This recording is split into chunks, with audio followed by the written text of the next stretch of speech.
Wir sind heute wieder mal alleine im Studio, nachdem wir in den letzten beiden Sendungen Dave Graham und Alex Megos zu Gast hatten. Aber unsere heutige Sendung hat es auch ohne namhafte Gäste in sich. Und wie? Wir haben eine ganze Bandbreite an spannenden Themen heute auf dem Tablett.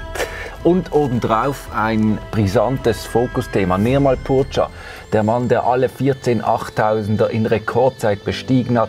Längst wird er in einem Atemzug genannt mit Reinhold Messner. Doch nun sind wir auf grobe Ungereimtheiten gestoßen im Rahmen einer Recherche.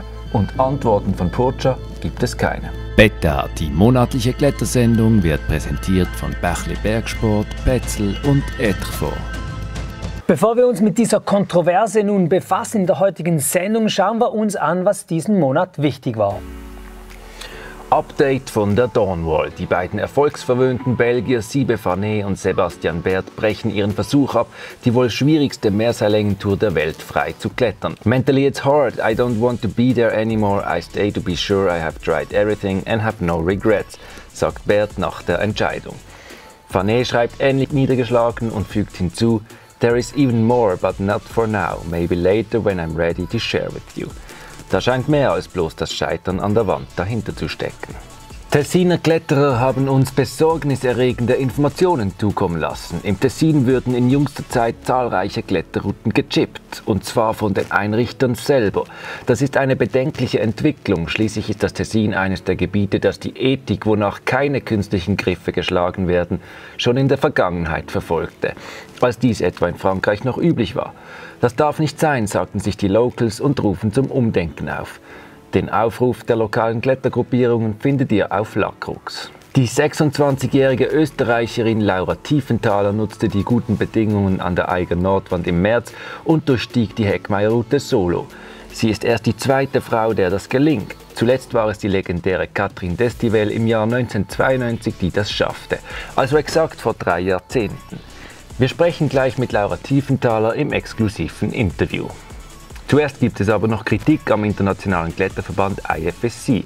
Kurz vor Saisonstart verkündete der Verband, dass Livestreams von Wettkämpfen ab sofort kostenpflichtig sind. Die Kritik aus der Szene kam postwendend. Mit der Popularität kommt wohl der Kommerz, wie überall. Schade, schreibt ein User auf Instagram. Am ersten Wettkampf der Saison kam dann der nächste Schlag. Die IFSC verteilt Bilder der Qualifikationsboulder in der Aufwärmzone. Eine Neuerung, die nicht gut ankommt. Ist die Kritik aus der Szene berechtigt? Remo, da gibt es einiges einzuordnen. Fangen wir mit der IFSC an. Jetzt ist die schon wieder in der Kritik. Was ist da los? Ja, die ist immer ein bisschen in der Kritik, hat man das Gefühl. Es war vor ungefähr 3 Jahren, wollten sie schon mal eine Streamingpflicht einführen, dass man eben bezahlen muss für die Wettkampfstreams. Da sind sie zurückgekrebst, weil die Kritik aus der Kletterszene kam. Und jetzt führen sie es wieder ein auf diese Saison. Und jetzt bleiben sie dabei? In Meiringen haben sie es umgesetzt. Also Streaming in Europa ist jetzt kostenpflichtig. Auf YouTube kann man die Wettkämpfe nicht mehr mitverfolgen, muss zahlen dafür, dann kann man wieder. Und was ist denn jetzt die Befürchtung der Zuschauer oder der Athleten? Ja, die Zuschauer, die müssen einfach zahlen, dann können sie schauen oder 24 Stunden warten. Die Athleten haben dann plötzlich während den Wettkämpfen auch sich zu Wort gemeldet und gesagt, hey, wenn jetzt das Streaming kostenpflichtig ist, dann schauen es viele nicht mehr und wir sind nicht mehr sichtbar. Und als Athlet muss man sichtbar sein für seine Sponsoren und da haben sie eben jetzt ein bisschen Angst oder Befürchtungen. Und die Befürchtungen, die sind berechtigt. Jetzt hat man ja eigentlich einen ersten Erfahrungswert mit Meiringen. Ja, wir haben bei der IFSC nachgefragt, oder, um Stellungnahme gebeten und die haben mit Zahlen belegt und gesagt, nee, nach 8 Tagen nach Meiringen kann man sagen, die Zuschauerzahlen sind gleich, also sind weniger auf YouTube natürlich, aber umso mehr wieder neue natürlich Leute auf diesem Streaming-Anbieter, sprich die Zahlen sind gleich, die Befürchtungen haben sich also nicht als wahr bewiesen. Genau. Dann gab es aber einen zweiten Kritikpunkt, und zwar, dass diese Bilder von den Qualifikationsbouldern schon in der Aufwärmzone verteilt wurden. Was war das, ein Leak? Nee, das war kein Leak, das war geplant von der IFSC. Die haben nämlich in der Aufwärmzone, wo sich die Athleten aufwärmen für die Qualifikation, für die Boulder, haben sie plötzlich Bilder verteilt. Die konnten also schauen, die Athleten, was sie erwartet für einen Boulder und sich halt mental ein bisschen den Boulder zurechtlegen. Die Kritik war einerseits, dass die Bilder verteilt werden, weil es den Spirit des Unerwarteten wegnimmt, aber auch, dass eben die Bilder nicht gleichzeitig verteilt wurden. Einige Athletinnen und Athleten haben es früher erhalten, andere später. Speziell, also das ist ja eigentlich, wieso machen Sie das? Du sagst es ja, der Spirit vom Neuen geht eigentlich weg. Ja, das haben die Athleten gesagt, würde ich auch so unterschreiben. Es ist schon spannend, wenn du hinkommst und ein Puzzle von Zero lösen musst. Aber wir müssen auch sehen, das ist wahrscheinlich der Grund, wir haben jetzt einen professionellen Streaming-Anbieter, der überträgt auch Fußballspiele und der will halt spektakuläre Szenen und nicht Athleten, die vor dem Boulder stehen und keinen Plan haben. Und wenn die halt Bilder anschauen können, haben sie einen Plan und können auch klettern, anstatt da zu stehen. Ja, so müssen halt die Wettkampfregeln der Show eigentlich weichen. The show must go on, könnte man sagen. Ne? Die Show an der Dawnwall hingegen ist fürs Erste vorbei. Wir haben es gehört. Das hat mich überrascht, Remo. Dich auch. Definitiv. Also als bekannt wurde, ganz offiziell, dass sie in die Dawnwall einsteigen, die beiden starken Belgier, da habe ich auch gedacht, das geht nicht lange. Dann haben sie diese Route enträtselt und entzaubert und geklettert. So kommt es jetzt aber nicht. Wie kommt es denn, dass Sie jetzt in den Alpen ja wirklich kurzen Prozess mit allem machen, aber dort drüben scheinen Sie nicht so voranzukommen? Also wir können natürlich nur spekulieren. Und einerseits in den Alpen muss man sagen, eben alles abgetickt, was es da so gibt an schwierigen Routen. In einer kürzerer Zeit haben wir viel abgewertet, haben wir in der Sendung auch darüber berichtet. Und Yosemite ist Risskletterei, auf nichts stehen, Big Wall, also schon noch andere Liga, plus die Route ist auch ein Tick schwerer, als was sie bisher geklettert sind. Eigentlich so um 9a rum, oder? Die schwierigste Länge ist 9a, genau. Und ich glaube, das Mindgame, Kopf, der mentale Aspekt, den haben sie, glaube ich, ein bisschen unterschätzt. Man könnte also sagen, das sind halt europäische Kletterer, die kommen jetzt im Yosemite nicht so zu Gang. Aber man muss bedenken, Adam Ondra, der hat das dann schon schneller erledigt, kurzen Prozess gemacht. Also für mich nochmals Adam Ondra völlig hervor.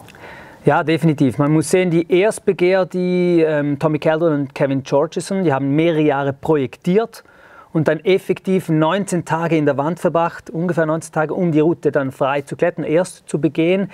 Dann kam Adam Ondra ein Jahr später und hat dann, glaube ich, 8 oder 9 Tage gebraucht, also mega schnell. Und die Belgier jetzt nicht geschafft. Und Adam Ondra muss man sehen, ich meine, der kommt dahin, wenig Risserfahrung, steigt ein, 8 Tage später steht er oben, bouldert verdammt stark, Sportklettern, absolute Spitze, der ist einfach, also für mich ist es einmal mehr, wie du sagst, das bestätigen, der ist einfach der Beste. Der ist einfach der perfekte Allrounder, der kann alles.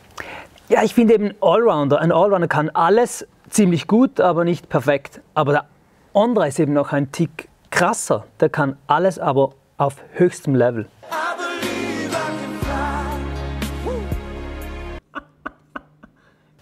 Ja gut, beim Snowboarden hat er vielleicht schon noch Luft nach oben. Ja gut, wo sind wir? Jetzt habe ich zweimal ja gut gesagt, aber macht nichts. Laura Tiefenthaler war doch noch, oder? Tiefenthaler, genau. Wir haben sie jetzt in den Kurznews ein bisschen kürzer abgehandelt, denn wir haben exklusiv mit ihr gesprochen und jetzt wollen wir sie natürlich direkt hören. Wie gesagt, sie ist erst die zweite Frau seit Katrin Destivelle, die das vor rund 30 Jahren oder genau 30 Jahren gemacht hat. Also das ist eigentlich etwas für die Geschichtsbücher.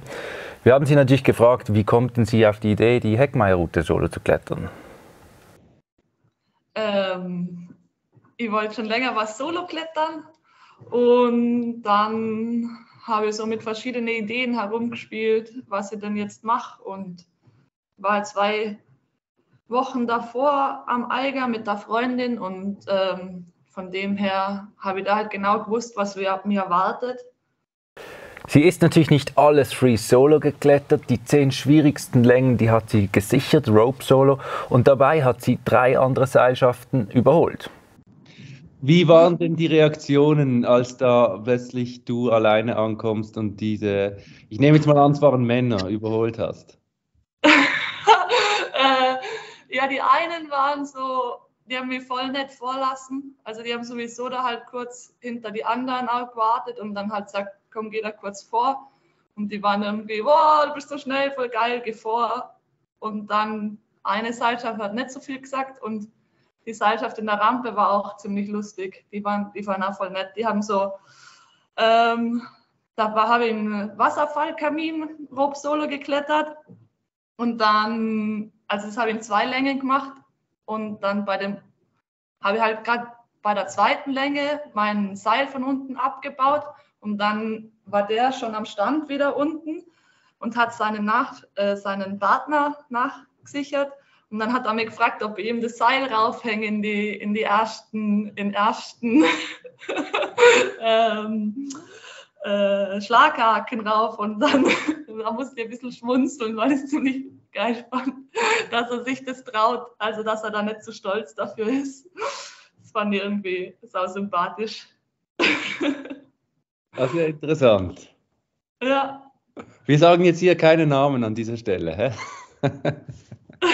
Also, ja, Dominik, aber darf man jetzt behaupten, die Eiger Nordwand geklettert zu haben, wenn man sich das Seil hochhängen lässt? Ja, du bist jetzt ein bisschen hart. Aber stimmt, ich musste auch ein bisschen schmunzeln und ich meine, Laura Tiefenthal ja selber auch.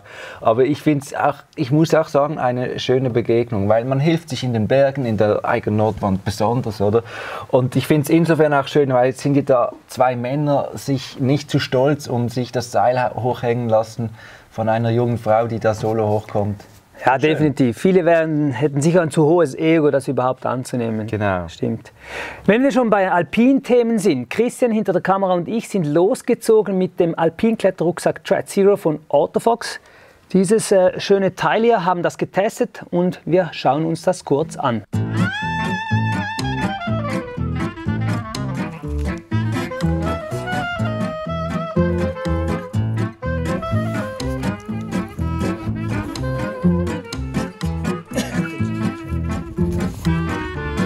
Hier geht's hoch. Coole Pfeilerkletterei.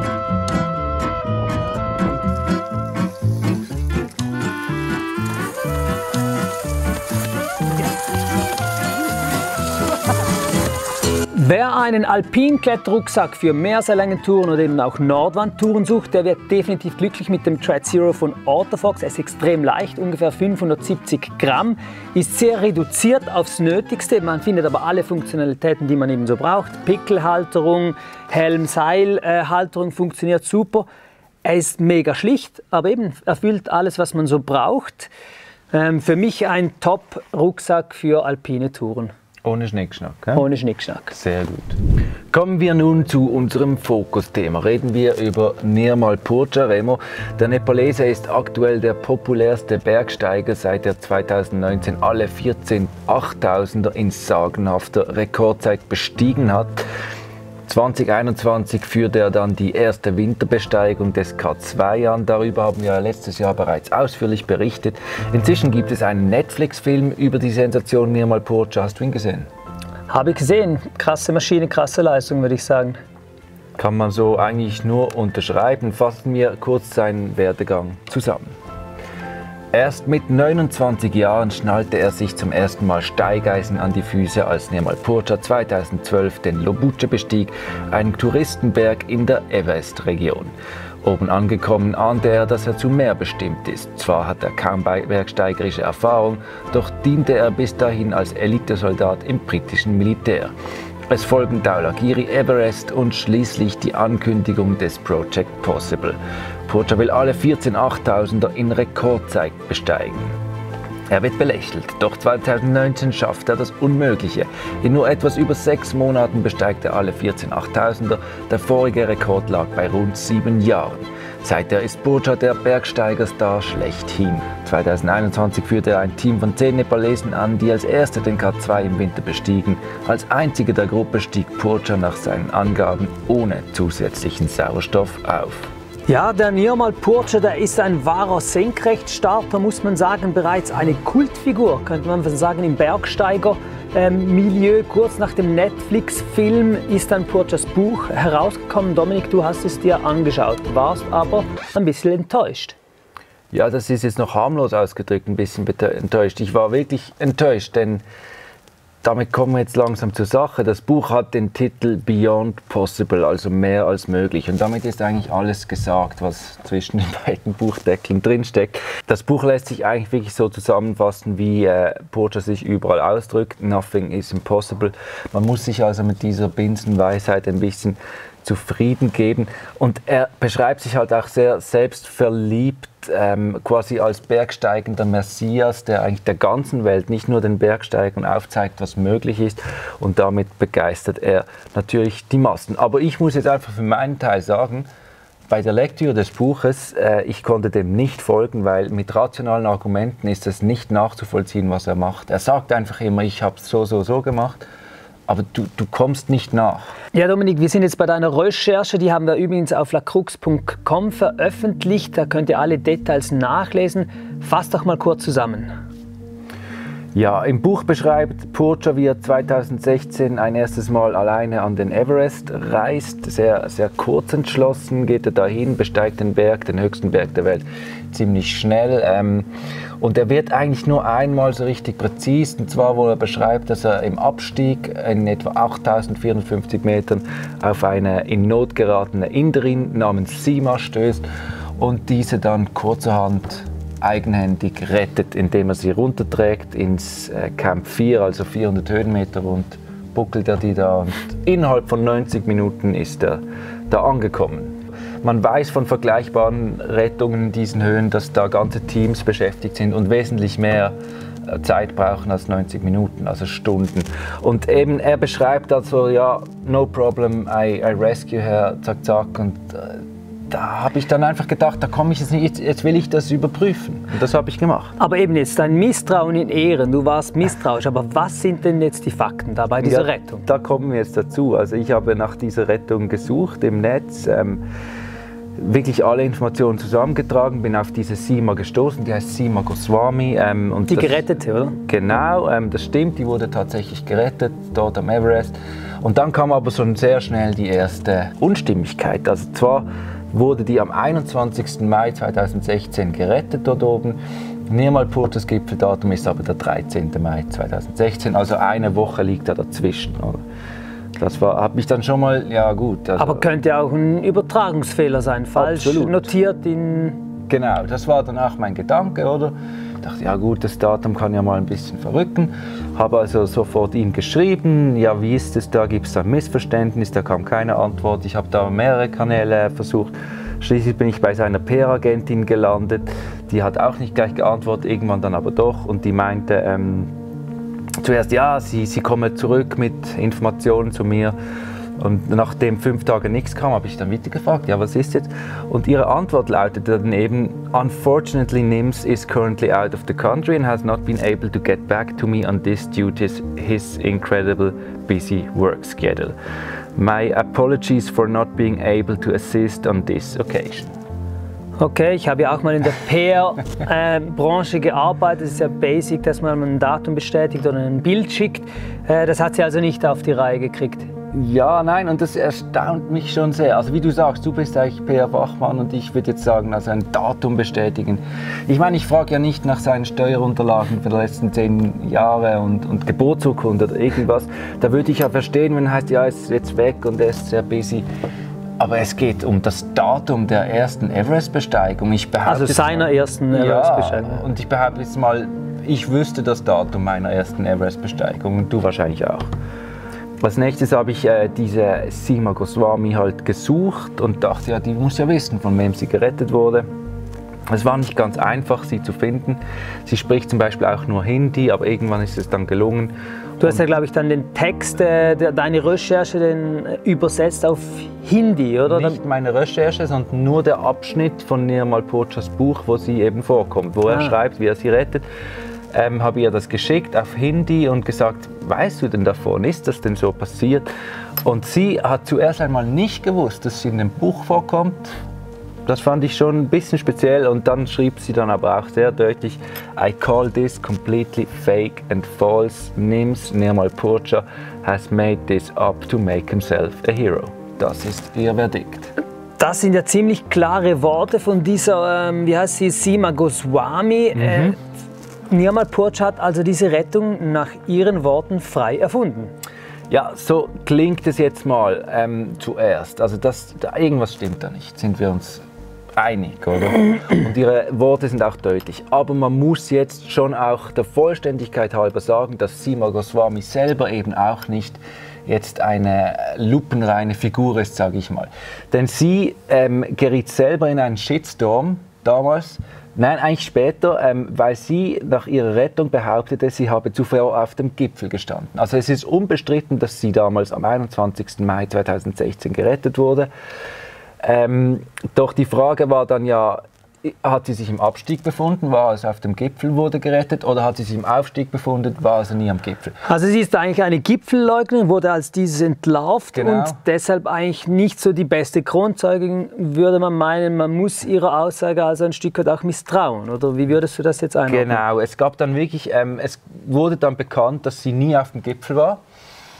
Sie also als Summit-Fakerin enttarnt wurde, das war 2020. Das gab einen großen Shitstorm im Netz. Und wenn du jetzt googelst nach ihr, dann findest du Dutzende Artikel. Darum war es auch so schwierig, an sie ranzukommen, weil die hat sich natürlich vor Journalisten wirklich ein bisschen geschützt, oder?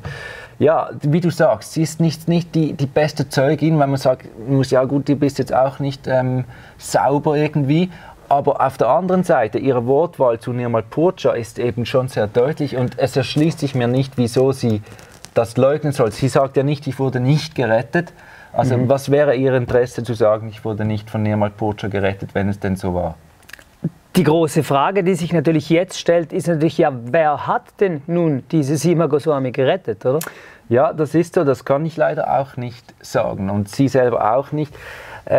Es ist so, dass im Zuge dieses Shitstorms über sie dann ihr Fall auch von anderen Journalisten genau angeschaut wurde. Zum Beispiel ein Text ist sehr entscheidend von Bhadra Sharma.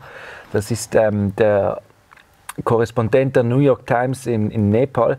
Und der hat zum Beispiel einen Artikel geschrieben, wo eben ganz klar die Rede davon ist, dass 2 Sherpas aus Lager 4 aufgestiegen sind, Sima gefunden hätten und Verstärkung angefordert haben.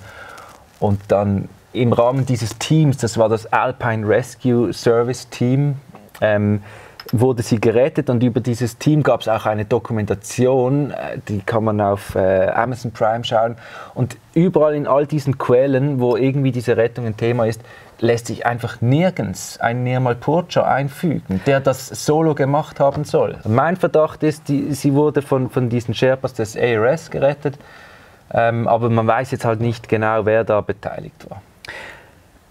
Eine Rettung von mehreren Leuten, sagen mehrere Quellen. Nirmal Purcha sagt, er hat alleine gerettet, das steht so ein bisschen gegenüber. Kommen wir nochmals zurück zu deiner Recherche. Wir haben die auf La Crux publiziert, aber erst publiziert hast du sie in der NZZ am Sonntag, für die NZZ am Sonntag auch diese Recherche angestellt. Wie hat denn jetzt der Nirmal Purcha auf diesen Artikel, der schon vor 2 Monaten oder so erschienen ist, reagiert? Genau, also das ist eigentlich Ende Februar schon erschienen und seitdem ist nicht so viel passiert eigentlich.